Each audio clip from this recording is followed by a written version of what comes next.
Je mentionnais à quelqu'un d'autre un peu plus tôt, il faut voir le chanvre un peu comme une culture fourragère. C'est pas une très grosse semence. Fait qu'il faut préparer notre lit de semences comme on prépare pour une plante fourragère. Donc une base qui est ferme. D'abord et avant tout une base ferme.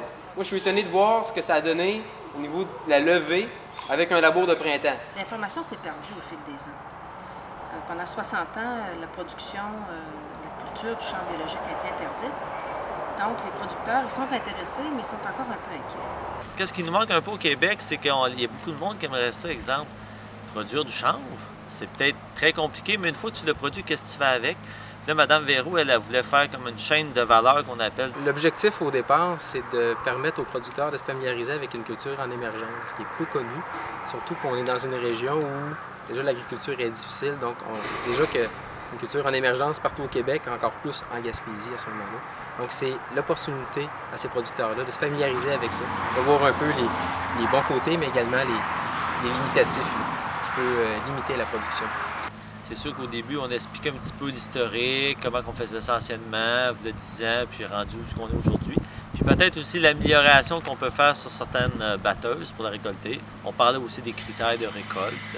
Oui, mais là, tu as d'autres problématiques. Tu as la problématique de champignons qui peuvent rentrer. T'as des parce que là, c'est ouvert, parce que regarde ça, tu n'as pas d'aération comme dans du blé. Là. Non. Là, au bout, là, on a une petite gradation. Là. Ces deux-là, ils se ressemblent pas mal, là, mais grosso modo, là, on a une gamme de graines. Puis là, après ça, avec vigueur, on frappe le sac sur une base de béton. On fait comme en Afrique, on vient dans le temps, c'est comme ça que ça marche. Bien, en fait, on a fait 2 démonstrations au champ, une en juillet et une aujourd'hui. C'est dans le cadre de la rédaction du guide de production du chanvre biologique. Et ce qu'on voulait montrer aux producteurs, c'est de quoi a l'air la plante au début de la saison, et de quoi elle a l'air au moment de la récolte. Le chanvre à l'école, tu l'as pas appris à l'école. Nous, on l'apprend parce qu'on a fait ça. Après 3 ans, on va être capable de beaucoup de producteurs qui ont de l'initiative, c'est des passionnés, qui recherchent à innover, qui veulent se démarquer des autres, qui vont aller chercher comme ça des nouvelles cultures, qui vont être vraiment à l'avant-garde, qui vont essayer d'intégrer ces cultures-là dans leur rotation. Et un coup qu'ils ont ces cultures-là, qui savent comment les produire, ils vont pousser sur les transformateurs pour voir si eux pourraient les valoriser et les transformer. Donc quand c'est le producteur qui pousse le transformateur, généralement, c'est voué à l'échec. Quand c'est le transformateur qui tire sur les producteurs, là, on a un autre game. Ça, c'est vraiment positif. Comme nous autres, ici, dans notre région, on pourrait penser, pour l'instant, produire le chanvre pour faire la graine. Donc, si on serait en Montérégie, on pourrait faire les deux, la fibre et la graine, parce que là-bas, on a peut-être un débouché pour faire l'éthanol cellulosique ou bien faire des tissus. Mais ici, présentement, on n'a pas de ces débouchés-là. Peut-être d'ici 5 à 10 ans, on pourrait peut-être penser à faire autre chose. Mais on est mieux de commencer à habituer les gens à commencer à approprier la culture, puis à les orienter vers la culture de la graine. Mon humble opinion, c'est que le chanvre, c'est le futur.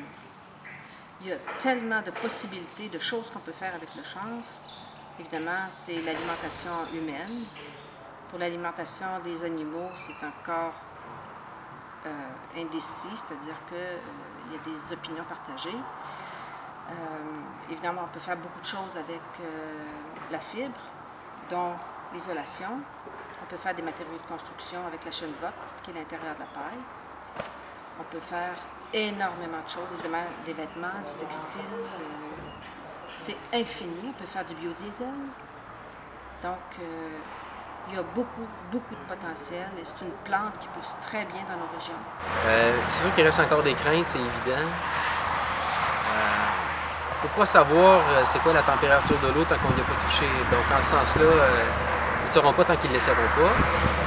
Mais de savoir qu'on est quelques-uns qui sont venus de la région de Montréal jusqu'ici, de la région de Québec. Donc, il n'y a pas uniquement juste des producteurs de la région ici de la Gaspésie qui sont venus. Là. Un événement comme aujourd'hui, ça a drainé quand même des personnes de quelques régions. Moi, je trouve ça intéressant. J'aurais peut-être aimé mieux qu'il y en ait davantage ici, mais je me dis que ceux qui se sont déplacés, c'est la crème. Donc, il reste bien qu'à faire du beurre avec.